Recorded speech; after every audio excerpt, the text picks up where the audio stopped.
Okay, so I'm bad to the bone. Actually, I'm freezing to the bone. But would that be admissible in evidence if I was on trial? That is to say, the being bad to the bone, not just being freezing. So let me talk about bad character and reprehensible behaviour, because this all comes on the back of some sort of recent videos. So let me just give you a little bit of history. I'll go like back in today when I was doing a lot of criminal law. The rules are really, really different. And it's interesting because this is a major sort of philosophical change. But just to explain, it used to be that putting in previous convictions or evidence of bad character was very much frowned upon. It was very much the exception. Because the argument is that there's no such offence of being a burglar. You would be charged with burglary of a specific place on a specific occasion, and that's all we need to examine, and we look at the evidence for that. We don't just say, well, he's a wrong un generally, so that's all the evidence you need. There were some exceptions though, and occasionally bad character, previous convictions as it was then, could go in, but it's very, very limited.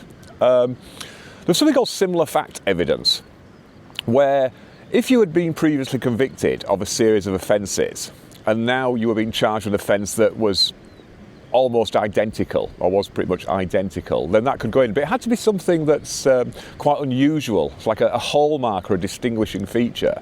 So, merely the fact that you're on, like, up for sort of, robbing a sub-post office, and you've got some previous convictions for robbing sub-post offices, that probably wouldn't go in because, people rob places all the time. So there's nothing specifically to say, whoever did whoever did this one, well, you must, because you've got previous, it must be you. Because it's, well, no, there's loads of people could do this. But if, for instance, the example they gave is, if it was somebody who always robbed while wearing a clown costume. So you got 2 previous convictions for armed robbery while wearing a clown costume, and in the latest thing, all the sub-post office people behind the counter going, a guy came in wearing a clown costume, then that would be admissible then. It's got what we call similar fact evidence. And it really was that sort of higher threshold. It had to have a unique signature, a hallmark, something that really made it sort of stand out from just regular crime. The other time it could go in was to correct a false impression. So it could go in if you say, I'd never do that, I'm a man of good character or a person of good character. And you say, well, actually, you're not though, are you? Because here's your string of previous convictions. And it could also go in if you attacked somebody else's character. Oh, you can't trust him, he's a wrong un, he's always telling lies. Well, hang on a minute, let's look at your previous conviction if we're going to get into, who's the liar here. But that's the interesting thing, it went in for what we call credibility. It couldn't go in for propensity. So you couldn't put the evidence in and say, well, he's been convicted before, or she, therefore that shows it's more likely they did it this time. It actually went in to say, well, no, they have claimed something that we say is incorrect, and you could look at the fact that they've been convicted before to show that they're unreliable and not trustworthy. So like I say, it only went in for credibility. Propensity was literally the forbidden language back then. It really was. But that's all changed now. And we had the Criminal Justice Act in 2003. I had to keep some notes here because there's been about, there's the Criminal Justice Act every second Thursday. And that made it a lot easier to get bad character in, and also allowed bad character to go in to confirm or to support propensity to commit an offence. So it's really weird how what was the, absolute taboo, you can never mention this, is now the sort of standard thing. But you have to get the evidence in. All the old common law stuff, with a couple of exceptions, has gone now, and you just look at the statutory regime for admitting bad character evidence. And the interesting thing is, it's evidence of bad character, it's not just previous convictions. So you can put in anything that shows reprehensible behaviour. But you have to get it in under one of 7 gateways. You can't just say, we want to put this in. You have to explain to the judge why you want it to go in. So the prosecution would turn up, you'd have a preliminary hearing well before the trial, because obviously people need to know how to prepare the trial, and say, we would like to submit and put into evidence some bad character evidence. Now that could be previous convictions, but it can also just be things where it wasn't convicted, like he has been in fights before, he has been abusive before, he's been decided. He was never prosecuted for it, but here's evidence to show these are some things he's done. Now, obviously, if the person denies that, the judges try not to have like little mini trials, because it's like, look, he's on trial for this one, we're not going to revisit and have another trial for that one. So it's like, even if it went in, it's like, Okay, we say he did this. I never did that. I've not been convicted for it. I never did that. It's all lies. It's like, well, we'll let the jury decide that. And the prosecution obviously would object. But what are the 7 gateways? Well, the first one is well, actually it's A. We go A to G. I should know this because when I do the advocacy training, a lot of the time for what we call narrative advocacy, we get the new barristers to actually make an application, and quite often we get them to do bad character applications, especially when we're doing sort of courses for criminal barristers. But sometimes we'll just get all the poor old civil kids to do it as well. So they're in the dark as much as I am when it comes to this. I mean, luckily when I do the advocacy training, quite often there's some actual real criminal judges with us. So we always sneak off and go, what would you let in? What would you say about this? I mean, technically speaking, we just need them to make the application. We don't have to rule on it, but it makes it more interesting if we do rule in. And also, it gives us some ammunition to argue back to them, throw them a few curveballs. So, like I say, we always just get hints off the actual proper judges as to what would happen. But anyway, Gateway A. All parties to the proceedings agree to the evidence being admissible. So if you say, well, I want the evidence to go in, prosecution say, we want this to go in, defence say, we'd like it to go in. Why might you want that? Well, I've said before, sometimes a really good defence, if you're up for something and you've been up for it before, but you've always pleaded guilty and this time you're not, is to sort of go in and say, well, you do that with your own. You could introduce that yourself in evidence in chief for your own client. Say, now look, it's not your first rodeo, is it? How many previous convictions for this offence do you have? I've got 10. Okay.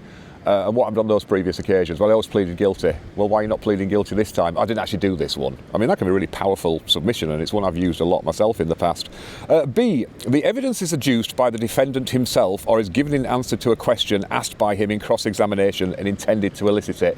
So that's when it sort of arises within the trial itself, but it's the defence that did it. So there's not been an application, or there's been an application and it's been refused, but during the evidence, for whatever reason, basically the defendant offers it themselves. And it just comes out there. Also, the rules are slightly different because this is just the prosecution versus the defence. You also get in the situation with what we call a cutthroat trial. So there's a bunch of people up for the same offence and they're all blaming each other. It wasn't me, it was him, or it was him. And then people might want to put in bad character. Co-defendants might want to apply to put in bad character and say, I'd like to put in that my lovely co-defendant here actually has relevant previous convictions, so it's more likely that this was all his idea, or her idea. Just do the interpretation act. Whenever I say the masculine, it imputes the feminine and vice versa. C, it is important explanatory evidence. I mean, that's a bit nebulous, isn't it? And there's quite a lot of overlap between these. But that could be something like, say somebody's been prosecuted for possession of a firearm when they've been banned for owning guns.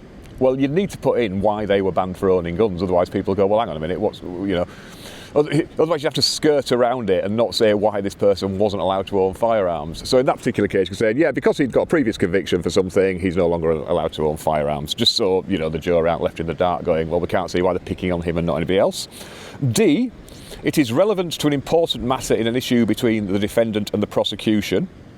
And I'll do E as well, because I think these are the same. It has substantial probative value in relation to an important matter in issue between the defendant and co-defendant. I personally have never been able to see the difference there, because it looks like one's a higher threshold than the other, but the argument is that you just make the application, and it's up for the judge to say whether, and it's quite a high threshold, but whether this actually would make a difference. But that could be something like, I would never have done this because I'm actually phobic about guns. And it's like, well, don't you have loads of previous convictions for firearms offences and you've owned firearms in the past, something like that. It is evidence to correct a false impression given by the defendant. That's the old common law. I'd never do this. I'm a good guy. I would never find myself doing something like this. It's like, well, actually, that's not true, is it? So it can go in. And G, the defendant has made an attack on another person's character. Again, that's the old common law one. It's a tit for tat thing.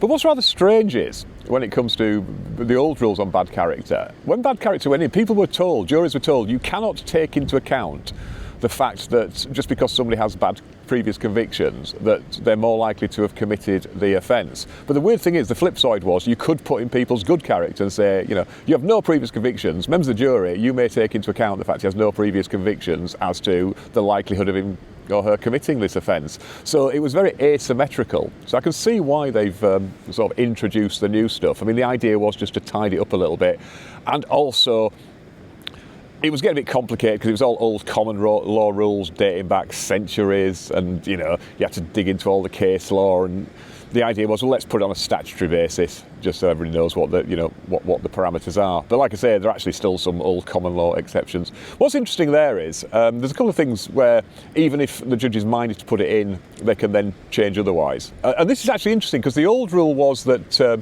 if the judge felt this evidence was more, say, prejudicial than probative, for instance, and I'll come on to that in a second, it used to be that was the reason they may exclude it. But interestingly now they say that if you find that, you must exclude it. So arguably that's more of a protection for defendants. But what's prejudicial and probative?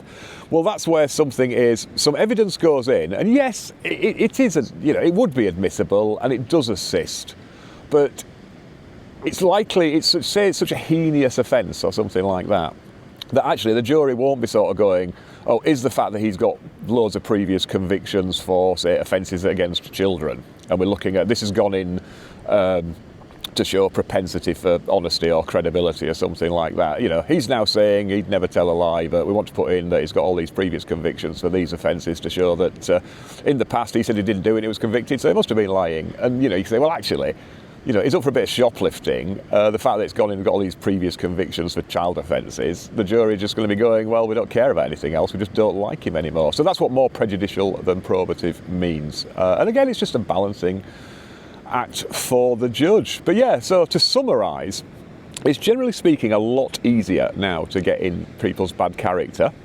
Bad character doesn't just mean previous convictions. It's any reprehensible behaviour, whether they were tried and convicted or not. And you've got to try and fit it into one of these statutory gateways. And also, it can also apply when you try to put in bad character of other people. I mean, theoretically, of course, the defence might want to put in the bad character of one of the prosecution witnesses or something like that. In that case, you can just do it.